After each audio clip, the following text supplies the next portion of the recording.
और अब बात बिहार की राजनीति की। 2 अक्टूबर को बिहार में एक नई पार्टी का उदय हुआ। प्रशांत किशोर ने अपनी पॉलिटिकल पार्टी लॉन्च करने के साथ ही शराबबंदी खत्म करने का भी ऐलान किया। प्रशांत किशोर पहले से ही शराबबंदी को खत्म करने के फेवर में रहे हैं, लेकिन पार्टी बनाने के बाद ये ऐलान किया तो वो बिहार के सत्ता पक्ष के साथ साथ विपक्ष के भी निशाने पर आ गए। आखिर क्या है पूरा मामला, देखिए हमारी इस स्पेशल रिपोर्ट में। मेरा सपना है कि अपने जीवन काल में जिस मिट्टी में हम जन्मे, इस मिट्टी का कर्ज अदा करें। देश के सबसे गरीब और पिछड़े राज्य बिहार में अपनी सियासी पार्टी लॉन्च करते ही प्रशांत किशोर यानी पीके विवादों में फंस गए हैं। पार्टी के लॉन्चिंग पर पीके ने ऐलान किया कि अगर बिहार में जनसुराज की सरकार बनती है तो शराबबंदी खत्म करेंगे और आने वाले पैसों को नेताओं की सुरक्षा में नहीं बल्कि एजुकेशन में लगाएंगे। सबसे पहले पीके का वो बयान सुनिए। अगर बिहार में विश्व स्तरीय विदेश का सबसे अच्छा शिक्षा व्यवस्था बनाना है तो 5 लाख करोड़ रुपया चाहिए। और ये 5 लाख करोड़ रुपया आएगा कैसे? ताली मत बजाइए, समझिए। जो शराबबंदी हटाएंगे तो ये तय किया कि शराब से आने वाला टैक्स का पैसा वो बजट में नहीं जाएगा। जितना शराबबंदी के टैक्स का पैसा होगा अगले 20 बरस बिहार में सिर्फ और सिर्फ नई शिक्षा व्यवस्था बनाने के लिए खर्च किया जाएगा।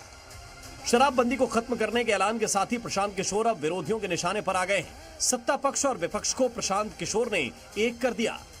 2 अक्टूबर को गांधी जयंती था, लाल बहादुर शास्त्री जी का जयंती था, जो हमारे महापुरुष हैं, बापू उनको कहा जाता है। पूरे देश दुनिया में हमारे इनका पूरा सब लोग जानता है इनके बारे में। उस दिन वो इस तरह की बातें कर रहे हैं, इसका मतलब सीधा साफ है कि उनके विरोधी हैं वो। एक तरफ कह रहे हैं कि हम शराब पिलाएंगे, दूसरी तरफ कह रहे हैं कि उस पैसा से शिक्षा व्यवस्था ठीक करेंगे।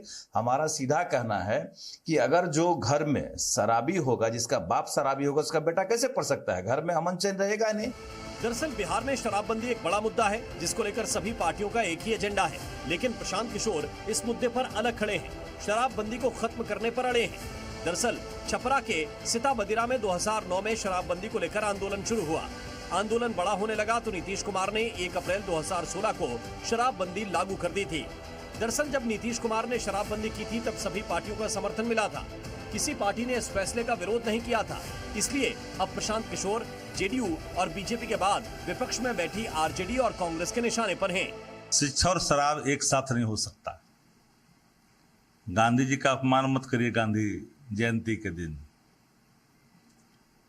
बच्चों को शराब भी पिलाओगे, शिक्षा भी दे दोगे, दोनों काम एक साथ कैसे कर सकता है कोई? तो भाजपा का बेबी प्रोडक्ट ही इस तरह की बात कह सकता है। गांधी जी तो इसके खिलाफ थे, मद्य निषेध की बात हमेशा करते थे। तो आज इस तरह की बात करना ये कितना तर्कसंगत है आप समझ सकते हैं।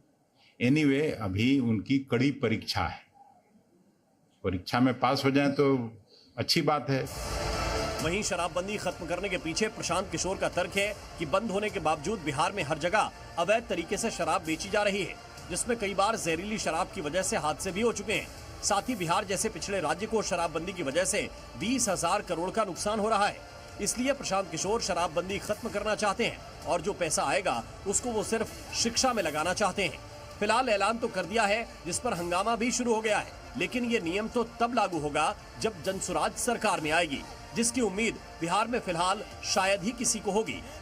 पटना से निशित कुमार, जी मीडिया।